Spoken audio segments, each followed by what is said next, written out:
Hello नमस्कार श्री स्वामी समर्थ। स्वागत आहे तुम्हा सगळ्यांचं माझ्या यूट्यूब चॅनलवरती। आजचा दिवस तुम्हा सर्वांना खूप छान सुखाचा आणि आनंदाचा जाऊ देत हीच मी स्वामींच्या चरणी प्रार्थना करते आणि आजच्या व्हिडिओला सुरुवात करते।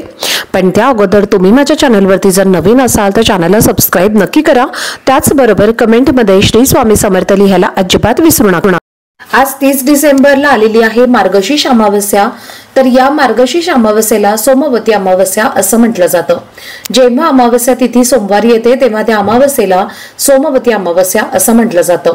प्रत्येक महिन्यामध्ये अमावस्या येते आणि प्रत्येक अमावस्येचं महत्त्व हे वेगवेगळं असतं, पण सोमवारी येणाऱ्या अमावस्येला अनन्यसाधारण महत्त्व दिलं जातं। तर या मार्गशीर्ष अमावस्येला आगाहन अमावस्या म्हणून सुद्धा ओळखलं जातं। तर या सोमवती अमावस्येच्या दिवशी भगवान विष्णू आणि माता लक्ष्मीसह भगवान शिव आणि माता पार्वतीची पूजा केली जाते। तसेच या दिवशी आपण आपल्या पूर्वजांची सुद्धा पूजा करत असतो आणि त्यामुळे आपल्या पूर्वजांना स्वातंत्र्य मिळतं। तर या दिवशी पवित्र गंगेत स्नान करून गरिबांना दान केलं जातं। या दिवशी दान केलं तर भगवान विष्णू भगवान शिव हे आपल्यावरती प्रसन्न होतात। त्याचबरोबर पितरांचा सुद्धा आशीर्वाद आपल्याला प्राप्त होतो। ज्या प्रकारे मार्गशीर्ष हा महिना अत्यंत पवित्र मानला जातो तितकीच ही अमावस्या सुद्धा पवित्र आणि शुभ मानली जाते। तर या मार्गशीर्ष अमावस्येच्या दिवशी विश्वाचा निर्माता ब्रह्मदेवांचा जन्म झाला होता आणि या दिवशी भगवान शिवानी तांडव नृत्य केलं होतं। त्याचबरोबर विश्वाचे रक्षक भगवान विष्णू यांनी वामनाचं रूप धारण केलं होतं आणि म्हणूनच या मार्गशीर्ष अमावस्येला विशेष महत्त्व दिलं जातं। या दिवशी स्त्रियांनी व्रत केलं तर स्त्रियांना अखंड सौभाग्य प्राप्ती होते। तसेच या दिवशी काही सेवा उपासना आणि उपाय सुद्धा केले जातात। तर आजच्या व्हिडिओमध्ये तुमच्यासोबत मी एक अत्यंत प्रभावशाली असा उपाय शेअर करणार आहे। तर या वर्षातल्या शेवटच्या सोमवती अमावस्याच्या दिवशी तुम्ही काहीच नाही केलं तरीही चालेल, पण संध्याकाळी घरातनं बाहेर फेका ही एक वस्तू। त्यामुळे एका रात्रीत आयुष्याचं सोनं होईल। लक्ष्मीच्या कृपेने 7 पिढ्यांचं दारिद्र्य हे नष्ट होईल आणि फक्त 24 तासातच घरातली इडापिडा नजरबाधा दुःख दारिद्र्य हे दूर होईल। तर अशी कोणती वस्तू आहे जी आपल्याला घरातनं बाहेर फेकायची आहे याबद्दलची संपूर्ण माहिती तुमच्यासोबत मी आजच्या व्हिडिओमध्ये शेअर करणार आहे। त्यामुळे व्हिडिओ हा स्किप न करता शेवटपर्यंत नक्की पहा, जेणेकरून तुमच्यापर्यंत योग्य ती माहिती पोहोचेल। आणि तुम्ही माझ्या चॅनलवरती जर नवीन असाल तर चॅनलला पण लगेच सबस्क्राइब करा आणि बेल आयकॉनला पण प्रेस करा, म्हणजे मी जेव्हा कधी नवीन व्हिडिओज अपलोड करेन त्याचं नोटिफिकेशन सर्वात आधी तुम्हाला मिळेल आणि तुमचा एकही व्हिडिओ हा मिस होणार नाही। तर पहा, या मार्गशीर्ष अमावस्येनंतर लगेचच नवीन वर्षाला सुरुवात होणार आहे। इंग्रजी कॅलेंडरनुसार हे 2024 वर्ष संपणार आहे आणि लगेचच 2025 हे वर्ष लागणार आहे। प्रत्येकांना असं वाटत असतं की नवीन वर्षामध्ये माझी भरभरून प्रगती व्हावी, माझ्या सर्व इच्छा मनोकामना पूर्ण व्हाव्यात, जे काही पाप वाईट कर्म मी केलेले आहेत, जे माझ्या जीवनामध्ये दोष असतील तर ते संपूर्णपणे या वर्षातच नष्ट व्हावेत आणि नवीन वर्षाची सुरुवात ही चांगली व्हावी। आणि म्हणूनच आपल्याला आज संध्याकाळी हा एक उपाय जो आहे तर तो करायचा आहे। जर आपण आजच्या दिवशी हा उपाय केला तर आपल्या घरातील सर्व इडापिडा नकारात्मकता नजरबाधा दारिद्र्य हे नष्ट होऊन वर्षभर घरात अखंड लक्ष्मी नांदेल आणि लक्ष्मीच्या कृपेने घरातील 7 पिढ्यांचं दारिद्र्य हे नष्ट होईल। तसेच आपल्या घरातील मुलांची प्रगती होत नसेल तर मुलांची प्रगती व्हायला सुरुवात होईल। त्याचबरोबर घरामध्ये आर्थिक स्थैर्य नसेल, पैशाला पैसा लागत नसेल तर यासारख्या सर्व प्रकारच्या आर्थिक समस्या या सुद्धा या उपायाने दूर होतील। त्याचबरोबर आपल्या घरामध्ये काही नकारात्मकता असेल, काही नजरबाधा असेल तर आपल्या घराला कोणी जर दोष लावलेले असतील तर ते दोष सुद्धा यामुळे दूर होतील।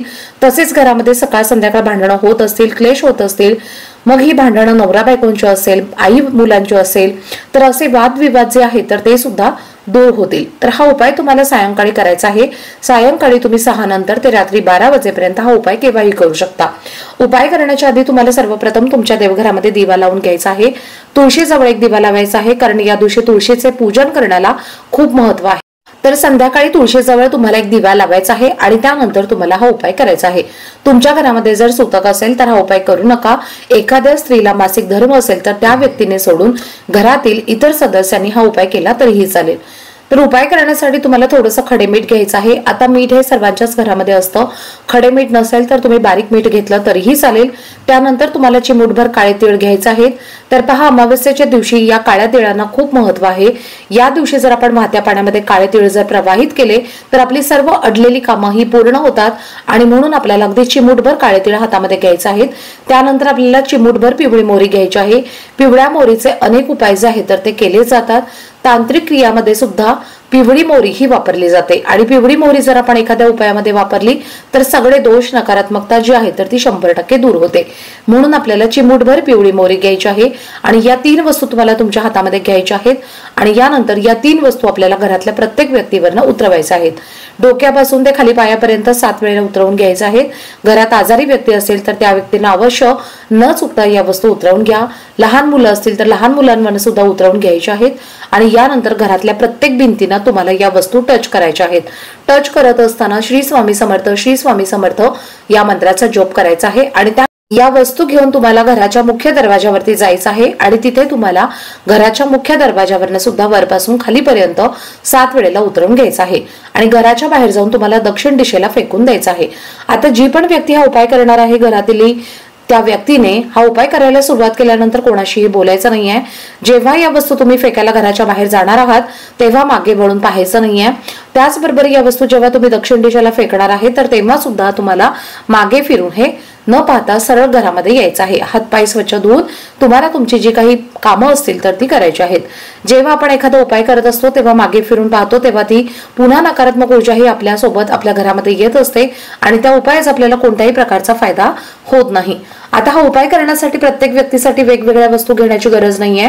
एकदाच तुम्हाला या 3 वस्तू हातात घ्यायच्या आहेत आणि सर्व व्यक्तींवरनं या सगळ्या वस्तू तुम्हाला उतरवून घ्यायच्या आहेत। तर या पद्धतीने उपाय तुम्हाला करायचा आहे।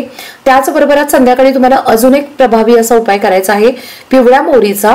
तर तुम्हाला पिवळी मोहरी एका वाटीमध्ये घ्यायची आहे। देवघरासमोर आसन घ्यायचं आहे बसण्यासाठी। त्यानंतर तुम्हाला पिवळी मोहरीची वाटी जी आहे तर ती उजव्या हातामध्ये पकडायची आहे आणि तुम्हाला 108 वेळेला महामृत्युंजय मंत्राचा जप करायचा आहे।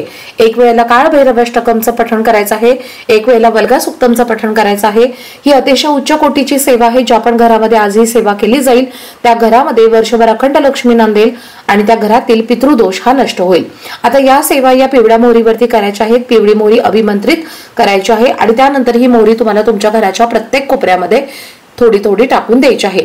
टाकताना सुद्धा तुम्हाला श्री स्वामी समर्थ हा मंत्र म्हणत संपूर्ण घराच्या कोपऱ्यांमध्ये ही पिवळी मोहरी टाकायची आहे। रात्रभर तुम्हाला यानंतर घर झाडायचं नाहीये म्हणून उपाय करण्याच्या आधीच घराला झाडू मारून घ्यायचा आहे। यानंतर सकाळी उठल्यानंतर तुम्हाला ही पिवळी मोहरी जी आहे तर ती झाडूने गोळा करायची आहे म्हणजेच घरामध्ये झाडू मारून घ्यायचा आहे। यामुळे घरातली जी काही इडापिडा नकारात्मकता आहे तर ती घरातून बाहेर जाते आणि घरामध्ये सुख शांती समृद्धी नांदायला सुरुवात होते। तर अशा पद्धतीने आज सोमवती अमावस्येला सांगितलेले हे 2 उपाय तुम्हाला अवश्य करायचे आहेत। आजचा व्हिडिओ जर तुम्हाला आवडला असेल माहितीपूर्ण वाटला असेल तर व्हिडिओला जास्तीत जास्त लाईक शेअर आणि चॅनलला सबस्क्राईब नक्की करा। भेटूयात पुढच्या व्हिडिओमध्ये। तोपर्यंत सर्वांना श्री स्वामी समर्थ।